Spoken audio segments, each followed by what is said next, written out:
Se você está por aqui, não se esqueça de se inscrever no canal. Aperte o sininho das notificações e nos siga em nossas redes sociais. E é claro, se você gostou, nos apoie deixando seu like. Isso nos ajuda bastante. Aqueles que se vendem pela riqueza e abandonam a Deus não encontrarão a paz, nem mesmo após a morte.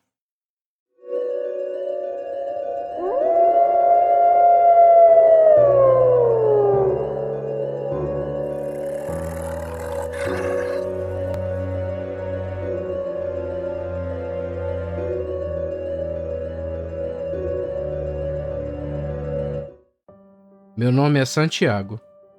Eu venho de uma família com uma longa tradição de coveiros. Mesmo sendo estranho, minha família se dedicou a esse ofício. Nossa casa era bem ao lado do cemitério, e eu fui criado somente por meu pai, que se chamava Ademir. Minha mãe nos abandonou e voltou para a casa de seus pais, e desde então fomos só nós dois. Desde criança, meu pai me ensinava tudo o que sabia sobre seu ofício. Ele dizia que eu não era obrigado a seguir esse caminho, mas que era uma opção.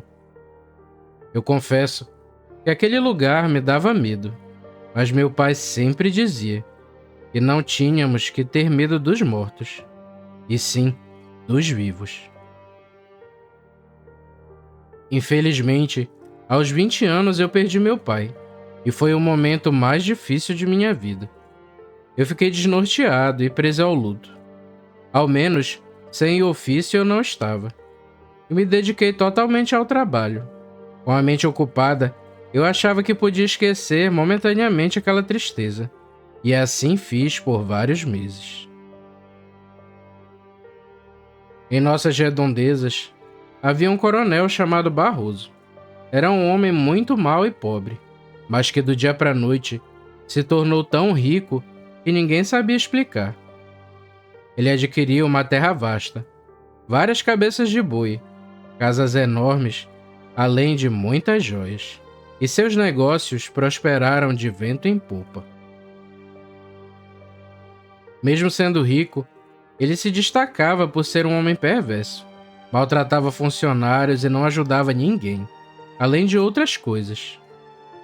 Com tanta riqueza, o coronel decidiu se casar. E, misteriosamente, após alguns meses, a primeira esposa faleceu, e ninguém sabia o motivo. Ele se casou mais 3 vezes, e novamente, suas esposas perdiam a vida precocemente. O coronel perdia todos os filhos e esposas, e todos da cidade diziam que ele tinha feito um pacto em prol de tanta riqueza, e que esse era o motivo do infortúnio de perder todos à sua volta. Com o passar dos anos, ele acabou ficando sozinho, já que nenhuma das moças da região queria se casar com ele. Outros rumores começaram a circular aquele homem, e não era incomum as pessoas afirmarem terem visto um animal muito estranho, correndo por suas terras. E outros até diziam que era ele que virava aquele bicho, e diziam que ele era um lobisomem. Aquele lugar ficou mal visto, e raramente havia quem se atrevesse a passar por ali, e aquele homem vivia em total isolamento. Após tantos anos de solidão, Coronel Barroso faleceu, sem herdeiros e família. Tudo o que ele tinha se acabou igual como adquiriu, muito rápido. Ninguém foi ao seu velório, e ele foi enterrado no cemitério que eu tomo conta. E por isso estou falando deste homem, pois foi após o seu enterro que o meu tormento começou. Logo após o falecimento do coronel, coisas estranhas começaram a acontecer. Eu escutava risadas e vozes à noite, e às vezes até gritos.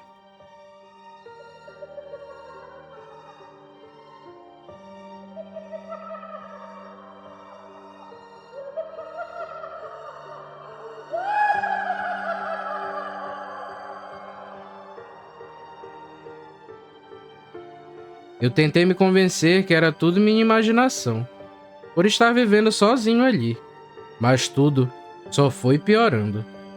E parecia que um mal muito grande havia se mudado para aquele lugar. Em uma manhã, eu estava fazendo manutenção pelo cemitério e, sem perceber, me aproximei do túmulo do Coronel Barroso e vi que a terra estava revirada, como se ele tivesse sido enterrado recentemente. Eu achei aquilo muito suspeito e resolvi ficar de olho. Eu achava que alguém estava saqueando os túmulos em busca de riqueza, e eu fiquei muito bravo, com tamanha falta de respeito. Com o passar dos dias, eu reparei que aquela situação perdurou, então decidi pôr um fim nisso. Iria ficar de tocaia aquela noite e descobrir quem estava fazendo aquilo. Como havia um mausoléu na frente do túmulo do coronel, eu me preparei e pensei em ficar ali para descobrir quem era. Eu enchi uma garrafa de café e fiquei de vigia. As horas se passaram e ninguém apareceu. E por um momento eu pensei que ninguém viria e me levantei para ir para casa. Foi então que ouvi o som de terra sendo escavada e fiquei atento. Para minha surpresa, lá no túmulo do coronel, a terra começou a ser jogada para fora e logo uma coisa saiu de lá. Era um ser muito magro, com aparência esquelética. Tinha braços muito compridos e pelos falhos pelo corpo. A cabeça parecia de um cachorro, com orelhas eretas e ruídas. E, em geral, aquilo parecia estar apodrecendo, e eu nem entendia como conseguia se mexer. De repente, aquele bicho saiu em disparada e pulou o muro do cemitério. Eu fiquei no mausoléu ainda por algum tempo, até criar coragem de voltar para minha casa. Eu passei a noite em claro, pensando sobre o que tinha visto, e lembrei logo do animal, que as pessoas diziam que aparecia nas terras do coronel.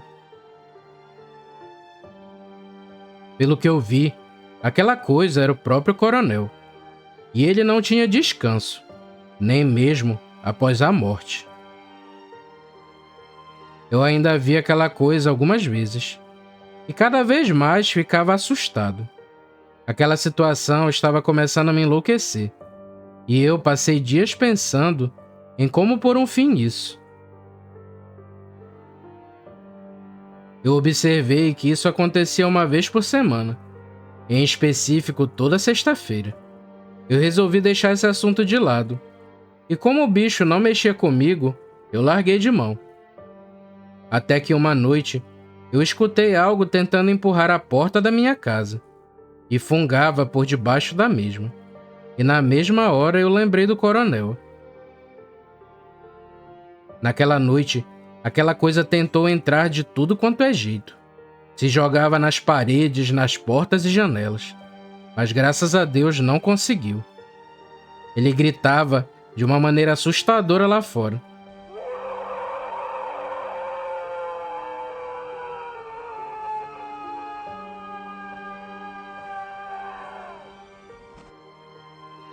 E eu até tapava os ouvidos para tentar não ouvir. E aquela noite foi apavorante. Ali, eu senti que minha vida estava correndo perigo e decidi pôr um fim àquela situação. No sábado de manhã bem cedo, eu exumei o corpo do coronel. A porta do caixão estava toda quebrada e tudo indicava que algo tinha saído dali de dentro. Ao contrário do que eu pensava, ali só havia o corpo de um homem, murcho e em decomposição. E olhando assim, parecia até algo inofensivo. Eu preparei uma enorme fogueira e cremei por horas o corpo do coronel, até que não restasse nada, além de cinzas. Eu espalhei as cinzas dele em um rio que passava ali perto e esperei até a próxima sexta-feira para ver se tudo se repetia. Entretanto, não aconteceu nada. E enfim eu pude ter paz novamente. Eu nunca contei isso pra ninguém. Sinceramente, eu acho que as pessoas me chamariam de louco e não confiariam mais em mim para cuidar do cemitério, depois de saberem o que eu havia feito com o corpo do coronel. Às vezes, eu me pego pensando, que tipo de maldade uma pessoa pode ter feito para carregar uma sina dessas, mesmo após a morte.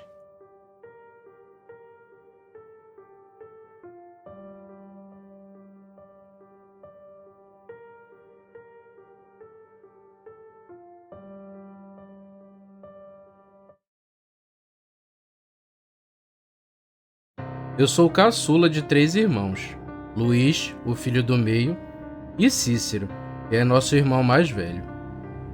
Nosso pai tinha falecido, e desde então, o Cícero assumiu esse papel. Ele era quem cuidava de todos nós, e muitas das vezes, mesmo sendo rígido com a gente, era protetor, e sempre nos aconselhava.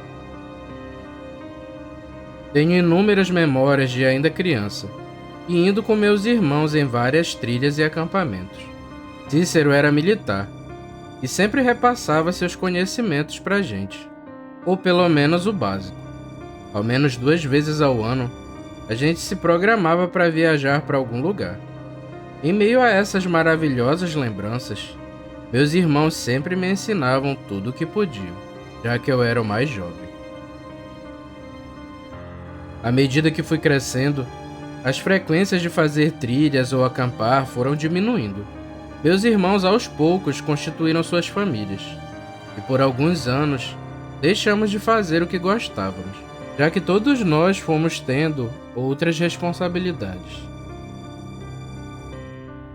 Quando eu ingressei na faculdade, me mudei para a capital, e ficaram mais raras as vezes em que eu tinha oportunidade de ver meus irmãos, e eu só podia visitá-los nas férias. Aquele ano tinha sido bem puxado.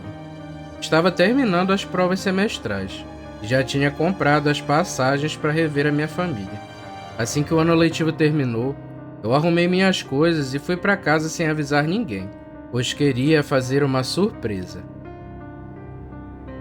A viagem foi tranquila, e quando cheguei na casa de meu irmão mais velho, fui recepcionado de forma calorosa. Ele avisou ao Luiz que eu estava lá, e não demorou muito para ele chegar. Naquele dia nós ficamos bebendo e conversando, até de madrugada. Alguns dias se passaram, e em uma das visitas do Luiz, ele propôs que fôssemos acampar, como fazíamos antigamente. Cícero estranhou a atitude do nosso irmão. Ele lembrou que o Luiz era quem mais reclamava quando saímos de casa. E o Luiz se justificou dizendo que agora que estava mais velho, ele percebeu que aqueles momentos eram lembranças preciosas e passou a dar mais importância a eles. Eu comecei a gargalhar, dizendo a meu irmão que a velhice tornava as pessoas sensíveis e que ele estava muito sentimental. Ele fechou a cara envergonhado e dizendo que só era uma ideia, mas eu acabei gostando muito e concordei. Cícero disse que estava enferrujado, mas embarcou na onda também, e assim combinamos de ir juntos, e começamos a nos preparar. Primeiro, nós escolhemos o lugar para onde íamos. Isso era muito importante. Em segundo lugar, conhecer a região, para que não acabássemos nos perdendo ou passando por lugares perigosos. Para evitar dor de cabeça, optamos por visitar um local onde já tínhamos ido quando mais novos. Aquela mata era muito bonita, mas de difícil acesso, então a melhor opção é que fôssemos de bicicleta. Da última vez em que acampamos, tínhamos feito do mesmo jeito, e nada deu errado, então dessa vez não seria diferente. Na sexta-feira de manhã, terminamos de arrumar nossos equipamentos. Nós havíamos combinado de acampar no fim de semana. Dificilmente, Cícero andava desarmado, e dessa vez não seria exceção. Eu até argumentei que não precisava, mas ele disse que era um hábito, que se sentia mais seguro assim. e guardou rapidamente a arma na cintura. Minha cunhada Clarice preparou algumas marmitas com várias comidas para levarmos. Eu e Cícero ainda esperamos um pouco até que o Luiz chegasse, e assim que estávamos reunidos, pegamos a estrada. Passamos pela cidade, que era bem pequena, e nos dirigimos para a região da mata, e íamos acampar. O trajeto tinha muitas trilhas, e era bem fácil pegar o caminho errado. Confesso que eu já estava bem confuso, mas o Cícero falou que ainda lembrava bem do local, e tomou a dianteira. E eu e Luiz o seguimos. Parecia até mágica, mas meu estresse acumulado de um ano inteiro estava me deixando aos poucos. Era renovador me afastar das buzinas e do fedor de fumaça da capital. E aquele lugar era seu exato oposto, pois o ar era puro, e o único barulho que tínhamos era o canto dos pássaros. Paramos em um local que achamos adequado para acampar. Começamos a montar as barracas.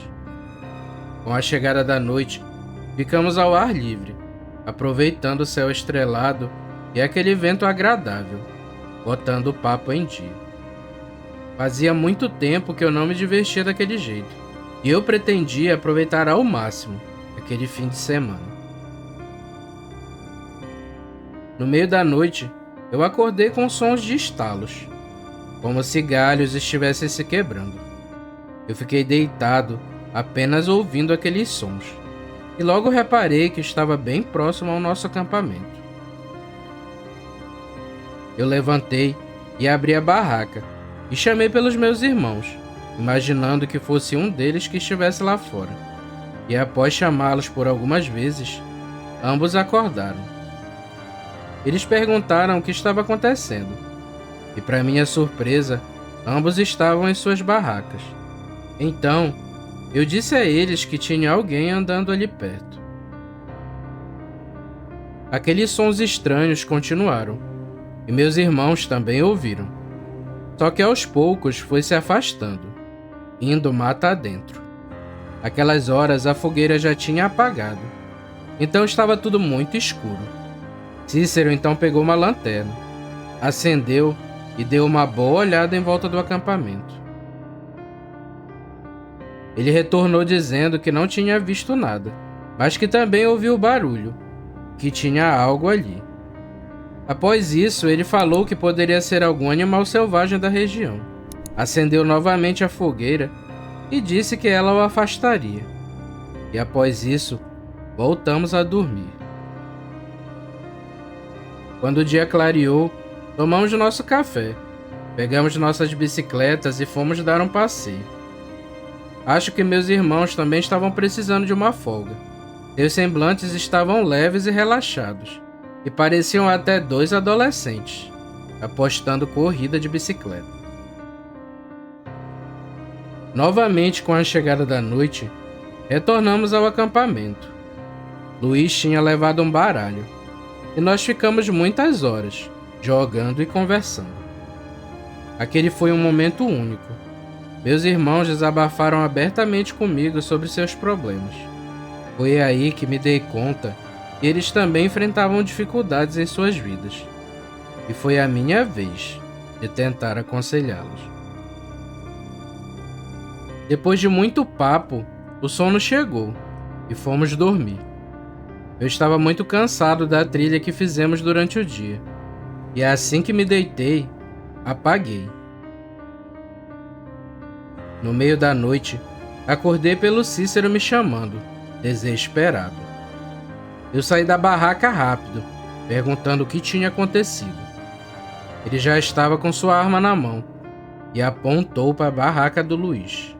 Eu olhei com atenção e notei que a parte de trás estava rasgada e nosso irmão não estava lá dentro. Nós ficamos lá parados, tentando entender aquilo. O Cícero disse que tinha ouvido um grito e se levantou, mas eu não havia escutado nada. De repente, ouvimos um grito bem distante, pedindo por ajuda.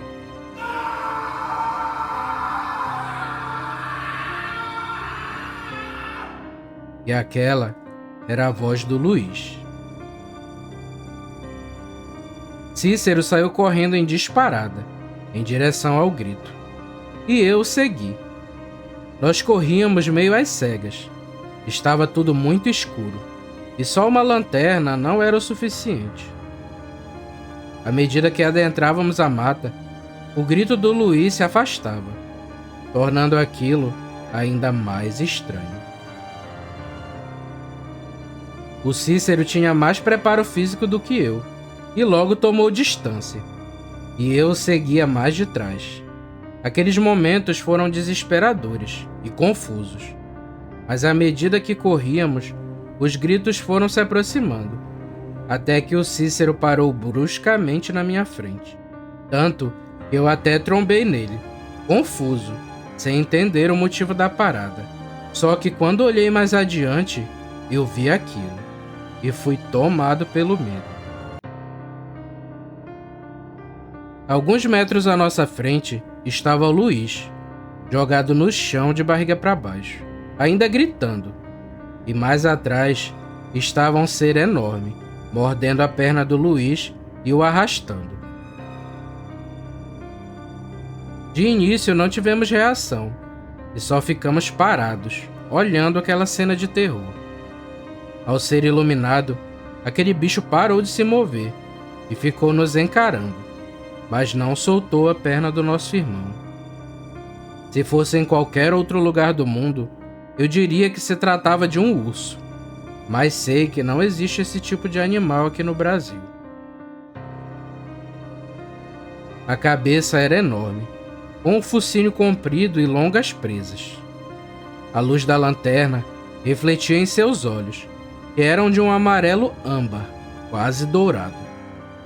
Suas orelhas eram longas e eretas, como as de um lobo, e tinha pelos que cobriam todo o seu corpo, de uma tonalidade grisalha, que davam uma aparência de envelhecido ao animal. Cícero não hesitou e atirou naquele bicho, e ao ser atingido soltou as pernas de Luiz e recuou alguns metros. Luiz, quando se viu livre, rastejou até perto de nós, chorando e se tremendo todo.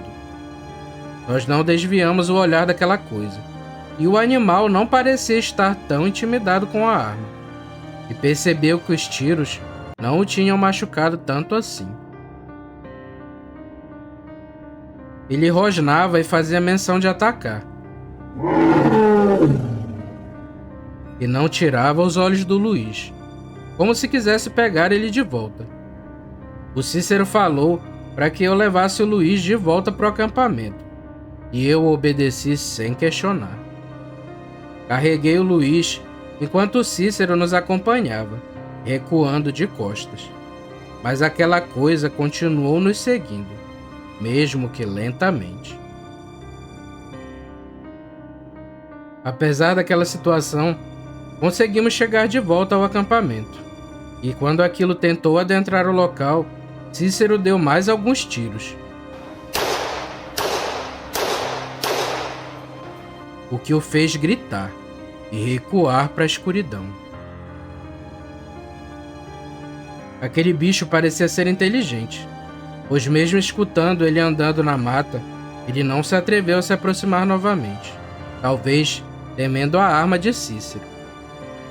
Nós ficamos ali naquela situação horrível, acuados, apenas alimentando a fogueira, até que finalmente o dia começou a amanhecer e vimos aquilo indo embora. Quando o dia clareou, vimos o estado horrível da perna do Luiz. Colocamos ele na garupa de uma das bicicletas e fomos embora. Mesmo com dificuldades, conseguimos chegar na casa do Cícero e logo em seguida levamos Luiz para o hospital. Lá fomos indagados sobre o que tinha acontecido com nosso irmão, e nós dissemos que estava muito escuro e não vimos direito o que o atacou. O caso ficou registrado como ataque de animal, e sabíamos que ninguém iria acreditar que um monstro tinha feito aquilo. Graças a Deus, Luiz se recuperou. E após tudo isso, decidimos encerrar nossa tradição de acampamentos e nunca mais voltar àquela mata. Eu tenho certeza que aquela coisa não morreu e que ainda está naquela mata, apenas espreitando, em busca de sua próxima vítima.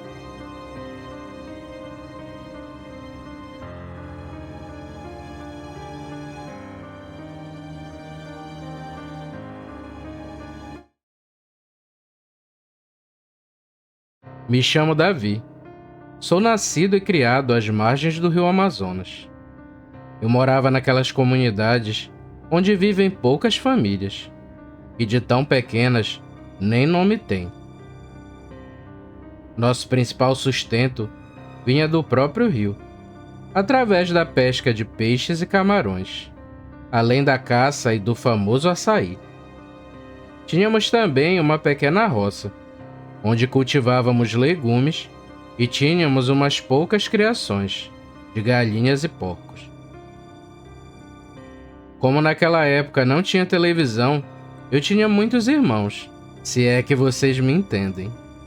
No total, éramos 9, e eu era o mais velho. Junto de meu pai, eu era o provedor da família. Enquanto meu pai fazia uma tarefa, eu já fazia outra coisa, para não deixar acumular serviço. Além de uma boa relação de pai e filho, meu pai tinha uma profunda confiança em mim, para resolver qualquer coisa em seu nome. E quando ele estava ausente, era eu quem dava a palavra final lá em casa. Com tais responsabilidades, eu fiquei maduro muito rápido, em questão de pensamento. Até porque eu não queria decepcionar o meu velho. E antes de tomar qualquer decisão em minha vida, sempre ponderava bastante. Eu adorava e ao mesmo tempo odiava onde nós morávamos. Vou tentar explicar com clareza. Eu amava aquela tranquilidade e o contato com a natureza. Lá não tinha estresse nem correria, e eu fazia tudo ao meu tempo. Por outro lado, tudo ficava distante, e como nosso meio de transporte eram as canoas, para chegar em qualquer lugar era bem mais demorado, e eu odiava isso. Ao menos uma vez por mês, eu e meu pai íamos até outra comunidade e remávamos por volta de 8 horas seguidas. Fazíamos uma despesa, já que não conseguiríamos produzir tudo o que era preciso, principalmente roupas e medicamentos. Meu pai era bem preocupado com essa questão de saúde. Ele fazia um pequeno estoque de farmácia e dizia que era bom se prevenir, já que morávamos longe e nem sempre os remédios caseiros faziam o efeito esperado. Em meio a essas pequenas viagens mensais, eu e meu pai passávamos a noite na casa de um conhecido dele e voltávamos no dia seguinte para casa, e assim não ficava tão cansativo. Em uma dessas viagens, fiquei sabendo que no mês seguinte aconteceria uma grande festa naquela localidade, em homenagem ao aniversário da cidade. De imediato já fiquei animado. Como mencionei, tudo ali era difícil, e oportunidade de se divertir assim eram raras.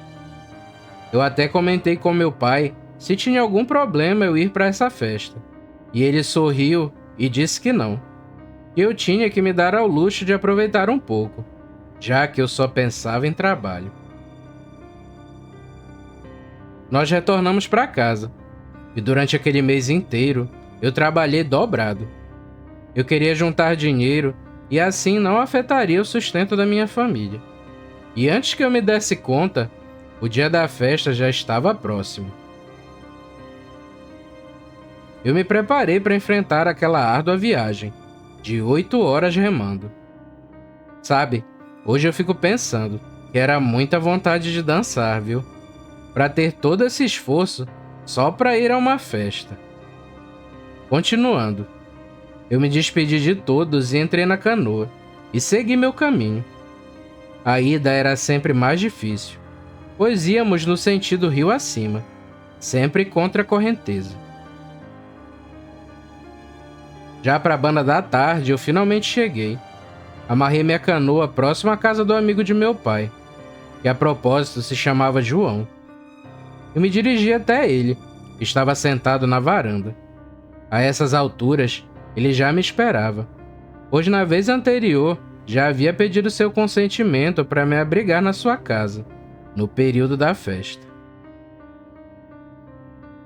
O Batista, que era filho dele, era muito amigo meu, e já estávamos combinados de ir junto para a festividade.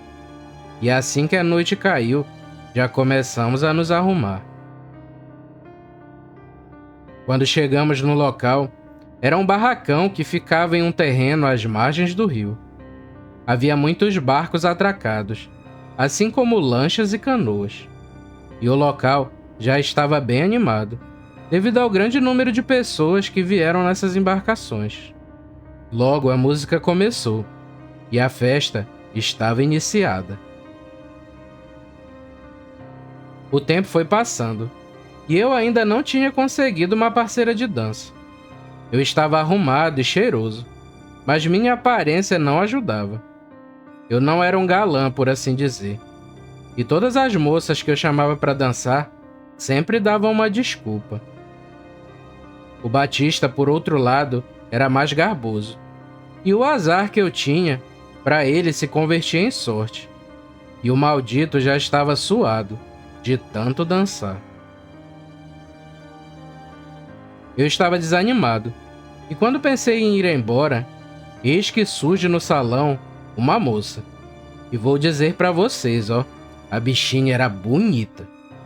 Tanto que para onde ela ia, eu a seguia com os olhos. Eu vi que muitos rapazes a chamaram para dançar, e ela sempre recusava com educação, e eu nem me atrevia a me aproximar dela.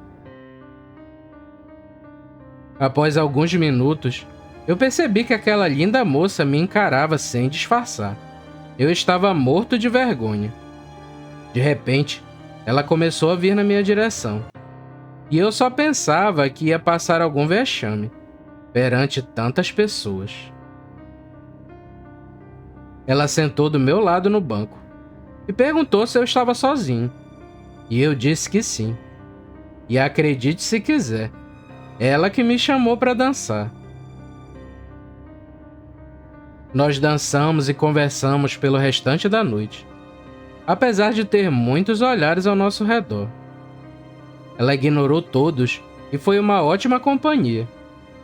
Eu perguntei onde ela morava, e ela só respondeu que tinha vindo em um dos barcos que estavam lá fora.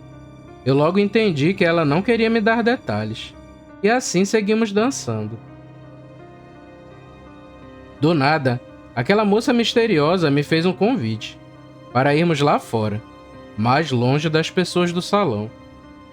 Eu acompanhei ela, e após um pouco de conversa, nos beijamos. E de forma inesperada, os beijos se repetiram. Eu estava tão nervoso que meus lábios tremiam. O que eu estava sentindo era diferente. E ela, bastante ousada, perguntou se eu não queria ir para um local mais isolado, para a gente continuar aproveitando o resto da noite juntinhos. Nós fomos andando por um caminho que eu desconhecia, mas ela parecia saber para onde estava indo. Ao questionar ela se ela já conhecia aquele caminho, ela respondeu que já havia andado por ali, alguns dias atrás. Ela disse que queria chegar logo onde estava me levando. E não demorou muito e enxergamos uma tapera, que já parecia estar abandonada há um bom tempo. Logo ao entrar na tapera, continuamos de onde tínhamos parado. E mesmo nervoso, eu não queria assustá-la, parecendo um covarde. O local era escuro, mas as telhas tinham buracos que passavam a luz do luar. Então, meio que estava iluminado naturalmente. Quando as coisas já estavam bem quentes, ela disse que precisava ir ao banheiro e pediu que eu a esperasse. Eu já estava bastante ansioso, e aqueles poucos minutos pareciam uma eternidade. Eu esperei e nada dela retornar. E no fim, quando o sangue esfriou, eu pensei: é claro que uma linda mulher como aquela não iria querer ficar comigo. E acabou fugindo. Após esse pensamento, eu comecei a me vestir e resolvi voltar para o salão de festa. Quando eu estava saindo daquela tapera, eu vi a moça agachada, do lado de fora. E ao me aproximar, percebi que ela murmurava algo, que ao meu ver parecia uma reza. Eu achei estranho e fui em sua direção e a chamei. E quando ela se virou, definitivamente, seu rosto estava diferente. Aquela bela moça de antes agora estava com um rosto todo desfigurado. Eu quase caí para trás de tanto medo e comecei a me afastar devagar. E aquilo que um dia foi uma mulher veio em minha direção. Eu corri de volta para aquela tapera e fechei a porta e bloqueei com um velho pedaço de madeira. Logo em seguida, algo bateu na porta com muita força. E seja lá o que fosse, eu sabia que logo conseguiria entrar. Fui para a cozinha, mas para o meu desespero, a porta de lá estava pregada. Então meu único refúgio era justamente o quarto. Na ânsia de sair dali, eu vi que na parte de baixo da parede do quarto tinha um buraco, grande o suficiente para que eu passasse por ele, me arrastando. Não deu tempo de pensar direito, e eu fiz isso. E quando estava terminando de sair, a porta veio abaixo. O bicho entrou no quarto tentando passar pelo buraco. E por um instante eu pensei que fosse conseguir. Mas devido ao seu tamanho, só sua cabeça passou.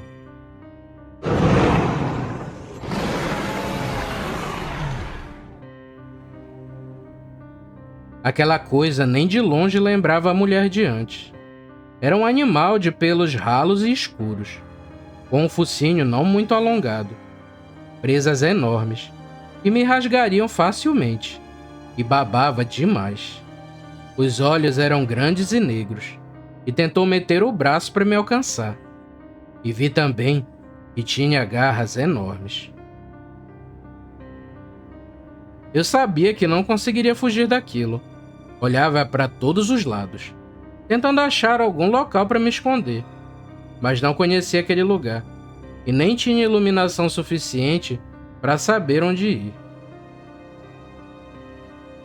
Ela insistiu mais um tempo, tentando passar pelo buraco, mas de repente parou e se levantou dentro da casa. Nesse momento, eu percebi que ela sairia pela porta e viria até mim. Eu não estava pensando direito devido ao medo, e entrei de volta pelo mesmo buraco. Veja só a loucura. E fiquei encolhidinho no canto do quarto. Aquela coisa lá fora urrava dando voltas na casa, e eu orando para que não entrasse novamente. E claramente ela não percebeu que eu ainda estava ali, para minha sorte. Depois de um tempo, escutei quando aquilo correu na direção da estrada, e o barulho foi se afastando. Aquela situação durava uma eternidade. Eu tinha que fazer algo pela minha vida. Esperar amanhecer era arriscado demais. Então, mesmo sendo uma decisão muito burra, eu decidi fazer o caminho de volta para a festa. E resolvi correr o mais rápido que podia. Eu não olhava nem para trás ou para os lados. Eu só corria. Até porque a minha vida dependia daquilo. Quando eu comecei a ouvir o barulho da festa, eu corri mais rápido ainda, com as forças que me restavam. Sentia que ia conseguir escapar. Ao me aproximar do salão de festa, escutei o barulho de algo correndo no mato, um pouco atrás de mim. E eu sabia que era aquilo. E não parei de correr nem por um segundo. Graças a Deus eu consegui. E ao chegar no salão, encontrei o Batista, que estava até furioso comigo, perguntando onde eu tinha me enfiado. Naquele momento, eu estava em uma situação deplorável, todo sujo e muito suado. Na volta para casa, contei ao Batista tudo o que tinha acontecido. No início, ele ficou incrédulo, mas ao ver que eu estava falando sério, acabou acreditando. No dia seguinte, bem cedo, retornei à minha casa e passei muitos anos sem pôr o pé no salão de festa. Sinceramente, não faço ideia do que era aquela mulher. Só sei que naquela ocasião eu aprendi que o mal às vezes se aproxima, usando uma bela face, só para nos enganar.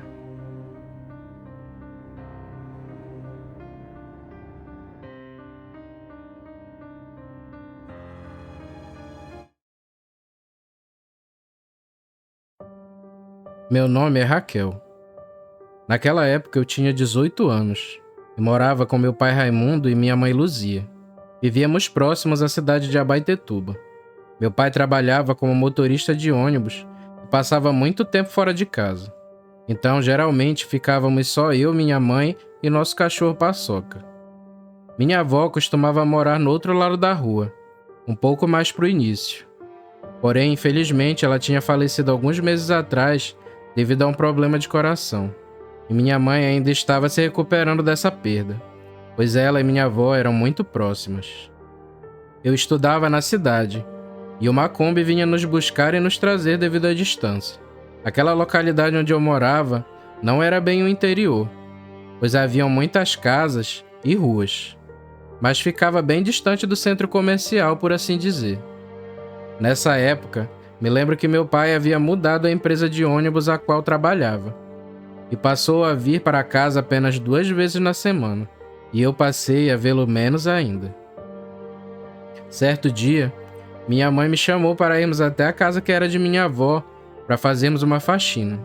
Quando estávamos lá, ela me falou que pretendia alugar aquela casa. Como estava vazia, a renda extra do aluguel seria muito bem-vinda. E eu concordei com ela. Colocamos uma placa de aluga-se na frente da casa e outra lá no início da rua, e ficamos aguardando alguém se interessar. Muitos dias tinham se passado. Era um sábado de manhã, e eu estava brincando com Paçoca quando ouvi alguém batendo palmas no portão de casa. Eu fui olhar e era um homem muito bonito. Ele me deu um bom dia e disse que estava interessado em alugar a casa. Eu chamei minha mãe e ela foi atendê-lo. Eles conversaram por um tempo, e minha mãe me chamou para irmos mostrar a casa para o moço. Ele olhou os cômodos e parecia satisfeito. A casa já estava mobiliada e isso o agradou muito. Ele disse que ficaria com a casa e pagou o primeiro mês adiantado para minha mãe. No outro dia, o rapaz se mudou. Seu nome era Jorge. Ele disse que trabalhava como mecânico na cidade. E às vezes, quando vinha de seu trabalho no fim da tarde e eu e minha mãe estávamos na varanda, ele parava para falar conosco. Ele era gentil, simpático e me tratava muito bem. A cada dia que se passava, quando eu ouvia, meu coração palpitava. E parecia até que tinham borboletas no meu estômago. Na minha cabeça, ele estava também se apaixonando por mim, mas ainda não tinha tido coragem de se declarar. Até o Paçoca, que não gostava de estranhos, gostava muito dele. E assim seguimos nossa rotina normalmente. Certa noite, eu estava na sala assistindo. Minha mãe já tinha ido se deitar e o Paçoca estava deitado do meu lado. De repente, meu cachorro se levantou e começou a latir em direção à porta. E eu ouvi que vários cachorros da rua também começaram a latir. Me levantei e fui até a janela. Abri e olhei lá fora. A rua estava muito escura, pois não tinham postes de iluminação.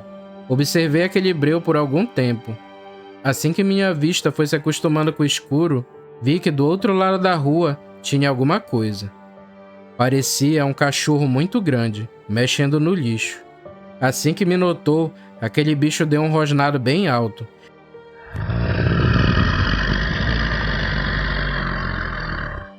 E começou a vir lentamente na minha direção. Eu me assustei e fechei a janela. Aquele som tinha sido assustador e eu me tremia toda. E até o Paçoca parou de latir e estava todo encolhido no canto da sala. No outro dia, contei para minha mãe o que tinha visto, mas ela não me deu atenção. e disse que provavelmente eu tinha cochilado e sonhado, e o assunto se encerrou ali. O mês foi passando, e como eu dormia tarde, reparei que ao menos uma vez na semana, os cachorros da rua faziam aquela arruaça de latidos. Minha curiosidade foi só aumentando. Eu tinha que saber o que era aquilo, e isso foi se tornando quase que uma obsessão. Logo, alguns rumores começaram.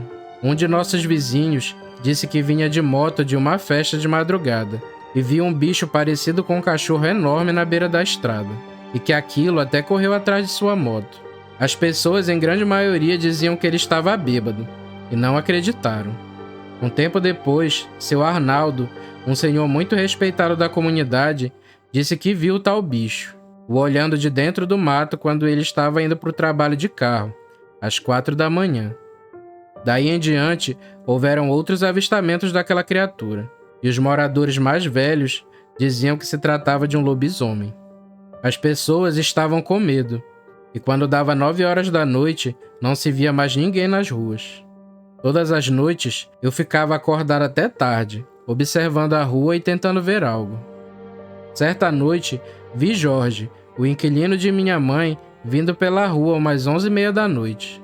Ele passou pela frente da nossa casa e seguiu rua abaixo.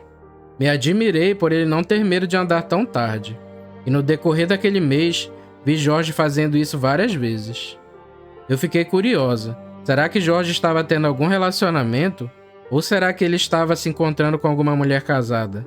Eu até esperei algumas vezes para ver se ele voltaria, mas isso não aconteceu. Eu já gostava muito dele, mas não tinha coragem de me declarar, e muito menos de falar desse assunto com alguém. Minha curiosidade mais uma vez me torturava. Eu tinha que saber onde Jorge ia tão tarde da noite. Foi então que tomei uma decisão que hoje julgo como sendo a decisão mais burra de minha vida. Eu decidi seguir Jorge. Na semana seguinte, tomei coragem e decidi que quando Jorge passasse, logo atrás eu iria seguir ele. Esperei minha mãe dormir e fiquei aguardando na janela de casa, até Jorge passar. Então, depois das 23 horas, ele apareceu, fazendo o mesmo trajeto das semanas anteriores. Ele veio e começou a descer a rua. Eu abri a porta devagar para não fazer barulho. Deixei ele se afastar um pouco, para não perceber que eu estava seguindo. No final da rua tinha uma construção de uma casa. Era literalmente a última casa da rua, e ficava próxima a uma mata. E eu vi quando Jorge adentrou aquela construção. E eu fiquei sem entender porque ele estava naquele lugar isolado, e sendo tão tarde da noite. Eu já tinha chegado muito longe para voltar, então me aproximei da construção devagar para que ele não me notasse. Estava escuro, mas como a noite era de luar e a construção não tinha teto, tinha uma iluminação natural. Eu entrei olhando cada cômodo e procurando Jorge, mas eu não o vi. Até que ouvi um barulho nos fundos da construção, e por um buraco na parede, vi que Jorge fazia algo. Eu me aproximei e olhei. Ele começou a se despir, tirando a camisa e dobrou muito bem. Logo em seguida, tirou as calças e os sapatos, até ficar totalmente nu. Aquilo estava muito estranho, mas eu continuei observando. Eu vi que ele pegou um pedaço de madeira e envolveu em um pano, e mordeu. Logo em seguida, ele se jogou no chão e começou a se contorcer, soltando um grunhido inumano. Suas costelas se movimentavam e os ossos de sua coluna se destacavam. Ele se arranhava inteiro e eu fiquei em choque vendo os pelos surgirem por todo o seu corpo. Eu tampei minha boca com minhas próprias mãos para não gritar, enquanto aquilo acontecia. Jorge gemia de muita dor e eu percebi que ele até se urinou. Era nítido que seu corpo estava mudando. Ele cuspiu o que estava mordendo e deu um rosnado bem grave. Ele foi se levantando devagar, se escorando na parede, meio que cambaleando. Estava muito mais alto que antes e bem mais forte. A lua iluminava muito bem aquele cômodo, e aquele ser ficou exposto para que eu pudesse vê-lo. Sua pelagem era cinza e cobria toda a extensão de seu corpo. Seus olhos tinham um brilho amarelo, quase que dourado. Suas presas eram brancas como marfim, e suas garras eram compridas como faca. Eu olhava aquilo abismada, e tudo no corpo daquele ser parecia ter um único propósito, que era tirar vidas. De repente, aquele ser olhou na minha direção, e eu me abaixei rápido, rezando para ele não ter me visto. Escutei um rugido muito alto e me fez tampar os ouvidos.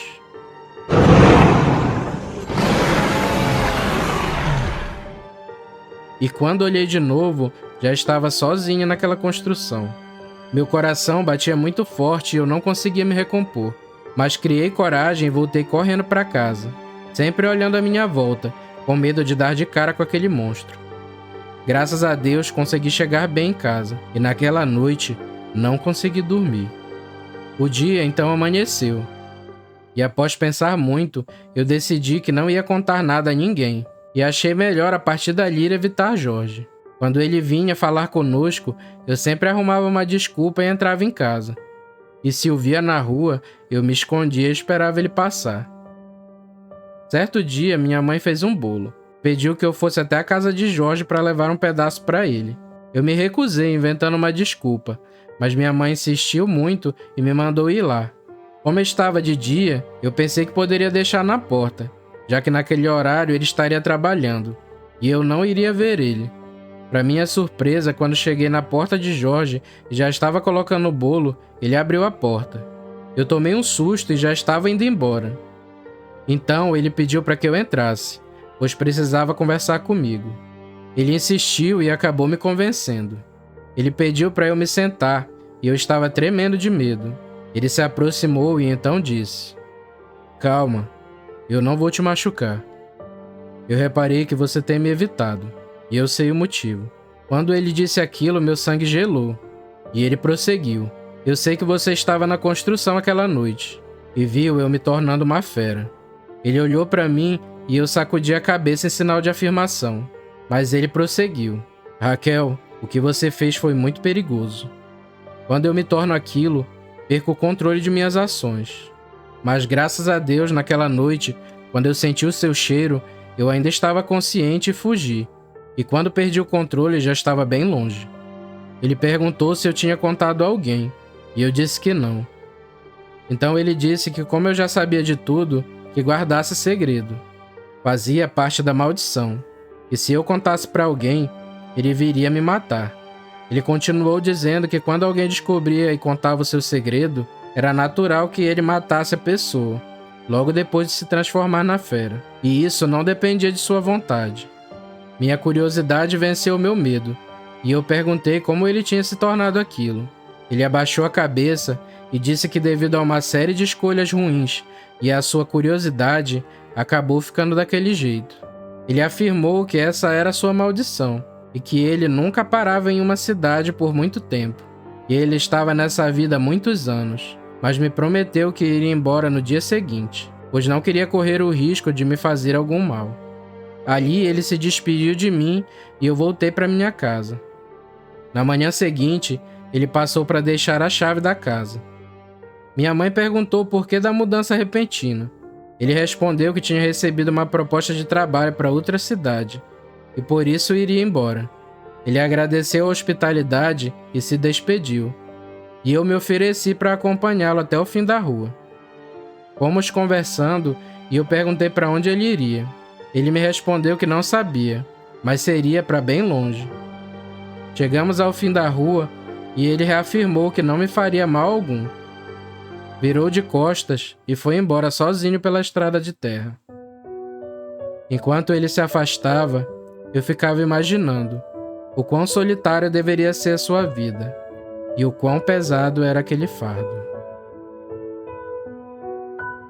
Mesmo aquele que é puro de coração e que à noite faz suas preces, pode se tornar um lobo quando o acônito florescer e a lua de outono brilhar.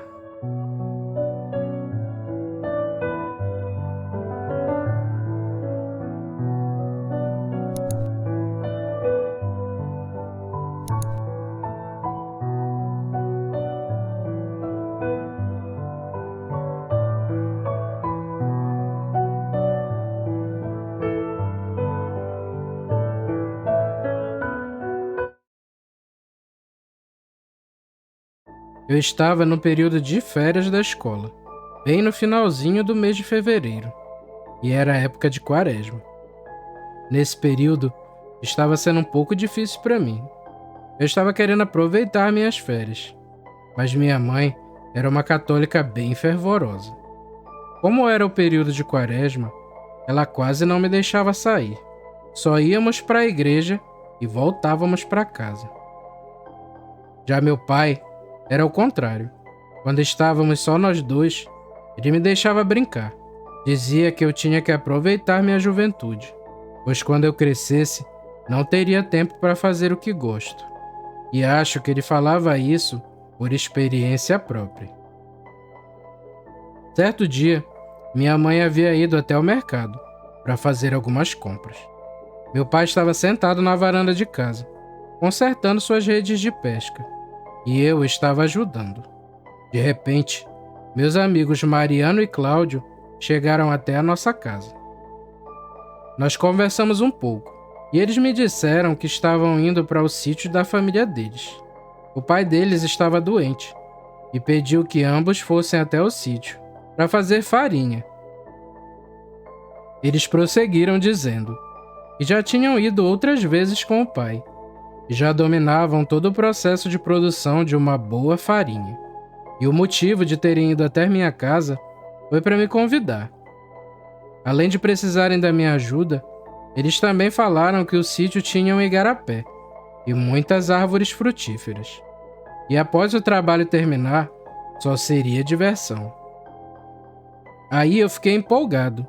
Eu nunca tinha saído de casa sem ser acompanhado por meus pais. Apesar de que na época eu já tinha 15 anos. Meu pai estava lá sentado e calado, só ouvindo a nossa conversa. Eu perguntei para ele se podia ir com meus amigos. E ele respondeu que até seria uma boa experiência para mim, sair um pouco da aba da saia da minha mãe, mas que ele tinha certeza que ela não deixaria eu ir de jeito nenhum. Eu fiquei triste e já ia despachar os meus amigos. Foi então que meu pai prosseguiu dizendo que era melhor eu me arrumar bem rápido, antes que minha mãe chegasse. Eu peguei uma velha mochila e coloquei algumas coisas. Ao sair de casa, tomei a bênção de meu pai e segui meus amigos. Ele ficou para trás sorrindo e dizendo que cuidaria da fera, que no caso era minha mãe. O sítio deles ficava a alguns quilômetros de onde morávamos. Então fomos de bicicleta. Eu, no caso, não tinha uma, então peguei emprestado a bicicleta do pai deles, enquanto eles pegaram as suas próprias. Nós saímos da cidade e pegamos uma estrada de terra. Eu nunca tinha ido a esse sítio deles, então eu estava seguindo os dois. Em um certo momento, depois de algumas horas pedalando, saímos da estrada principal e pegamos um ramal mais estreito. Naquele trecho, a mata era mais fechada e não havia outros moradores naquela região. Seguimos aquela estrada estreita por várias horas, até que por volta de umas 5:30 da tarde, chegamos ao fim dela e, consequentemente, ao sítio. Não vou mentir, eu estava morto de cansado. Havíamos saído de casa de manhã e só fomos chegar no final da tarde. E isso era porque eles falaram que era perto, então eu nem queria descobrir o que era longe para eles. A propriedade era bem modesta. Havia uma pequena casa de madeira, que aparentava ser bem antiga. Suas portas e janelas já estavam bem desgastadas, e suas telhas já estavam escuras, devido à chuva. A uns 20 metros da casa, ficava a casa de farinha, e mais à frente, a cerca de uns 30 metros, passava o igarapé, do qual eles tanto falavam. Mariano, que era o mais velho, tomou a frente. Ele disse que como já estava muito tarde, devíamos descansar, e que cedo começaríamos o trabalho. Após isso, nos banhamos no igarapé, trocamos nossas roupas e ficamos sentados, na frente da casa, conversando. Ali era tudo muito tranquilo e silencioso, e eu nunca tinha ido para um local tão isolado.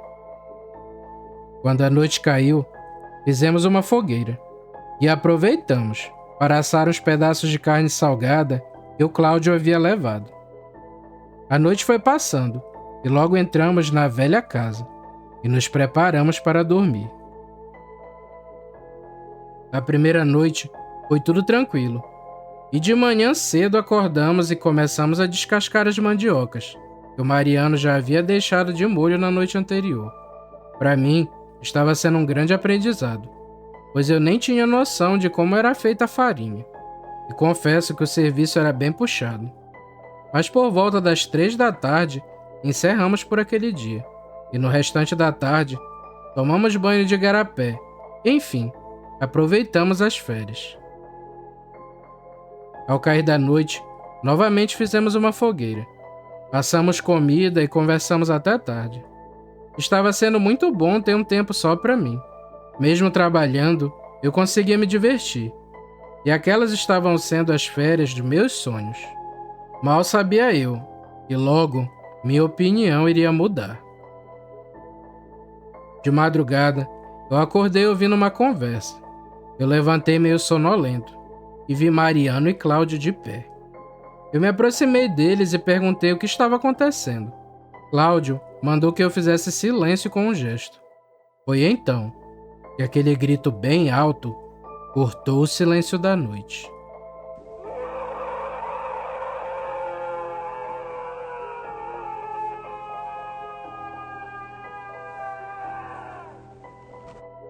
Aquilo parecia estar distante de onde estávamos.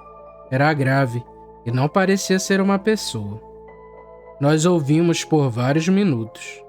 E seja lá o que fosse aquilo, era nítido e se movia pela mata. Eu perguntei aos dois o que poderia fazer tal som, e ambos continuaram calados. Pouco tempo depois, Mariano disse que apagaria o lampião, pois não queria que o que estivesse lá fora fosse atraído pela luz. Voltei para minha rede e fiquei deitado no escuro, enquanto os gritos continuaram por toda a madrugada, só parando próximo ao amanhecer. Ficamos sem dormir devido àquele grito, e ao amanhecer fomos trabalhar, mas todos com muito sono. Eu e Cláudio conversamos e ficamos indagando o que faria tal barulho. Mariano chamou nossa atenção e disse que a mata era assim mesmo, um local onde tem animais que fazem barulhos que não sabemos nem que espécie pode ser.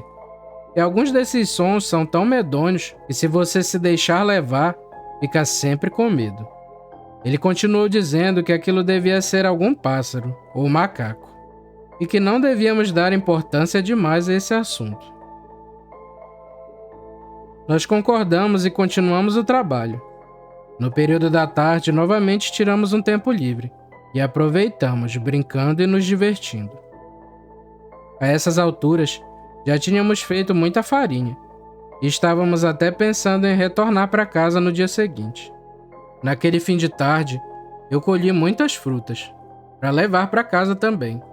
E quem sabe, abrandar o coração da minha mãe, que de certeza estava furiosa comigo. Novamente, ao cair da noite, fizemos uma fogueira. E como provavelmente era a nossa última noite ali, ficamos até tarde em volta dela, comendo e conversando. Eu não sei exatamente que horas devia ser, mas imagino que fosse próximo à meia-noite. Nós estávamos gargalhando muito alto, devido às piadas sujas do Cláudio, quando novamente aqueles gritos horríveis começaram.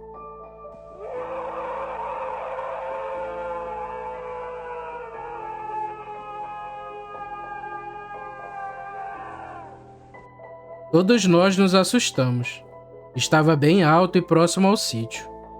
Mariano, muito depressa, apagou a fogueira jogando areia e nos orientou a entrar logo na casa. Ao entrarmos, ele fechou portas e janelas e apagou também o lampião, mergulhando o local na total escuridão. Os gritos persistiam e se aproximavam incessantemente. Eu estava aterrorizado, só que logo tudo ficou em silêncio, e com o passar dos minutos, eu fui me acalmando. Cochichei para os meus amigos que achava que aquilo tinha ido embora.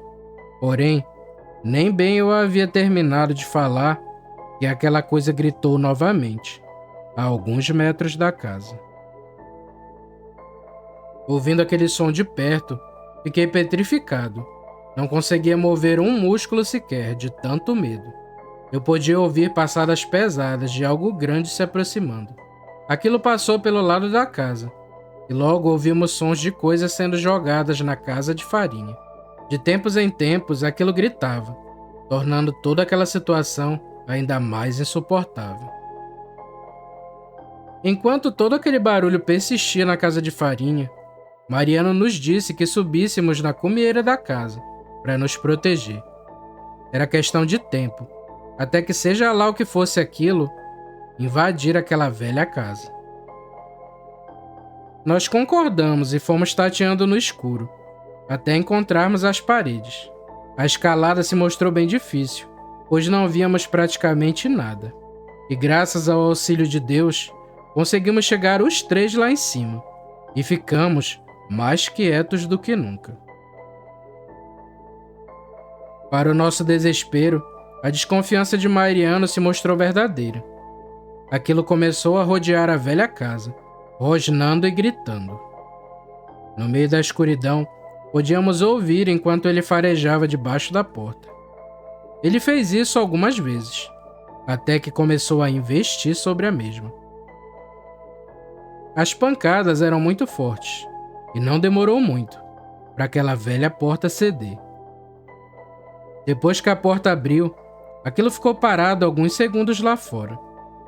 A única iluminação que tínhamos era a luz do luar, e foi através dela que podemos dar uma boa olhada naquela coisa.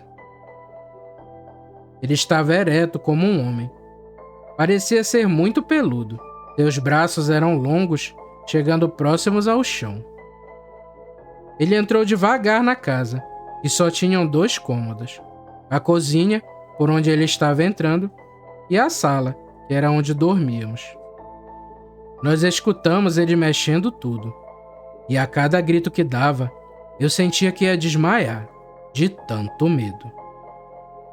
Ele ficou ali por vários minutos, e parecia estar destruindo tudo que podia, além daquele fedor insuportável que impregnava a casa assim que aquilo entrou. A coisa ficou ali por um bom tempo, até que finalmente saiu pela porta da cozinha. Nós escutávamos ele correndo ao redor da casa. E isso perdurou até o amanhecer. Os gritos foram se afastando, até que não escutamos mais, e tudo ficou em silêncio. Mas quem disse que alguém tinha coragem de descer? Quando o dia já estava bem claro, Mariano foi o primeiro a ter a coragem de descer. Ele olhou lá fora e viu que não tinha ninguém. Só então, eu e o Cláudio descemos também. A casa estava uma zona. Nossas redes e roupas rasgadas, e quase nada podia ser usado de novo. Nós saímos e a casa de farinha não estava diferente. Só que, por sorte, havíamos guardado os sacos de farinha debaixo do forno, e o bicho não viu. Colocamos as sacas de farinha nas bicicletas e saímos dali o mais rápido possível. O caminho de volta era longo, ainda mais por meio daquela mata fechada, e o medo era constante. Porém, felizmente nada aconteceu e conseguimos chegar em paz. Eu me despedi dos meus amigos e fui direto para minha casa. Chegando lá, tive que escutar as reclamações da minha mãe e ouvi tudo calado, pois os acontecimentos da noite passada não saíam da minha cabeça. Depois de tudo isso, eu nunca mais retornei para aquele sítio e até evito lugares isolados. E para ser sincero, não faço a mínima ideia do que invadiu aquela casa. Eu e meus amigos conversamos inúmeras vezes sobre esse assunto, mas nunca chegamos a lugar algum. E pensando bem, talvez seja melhor assim.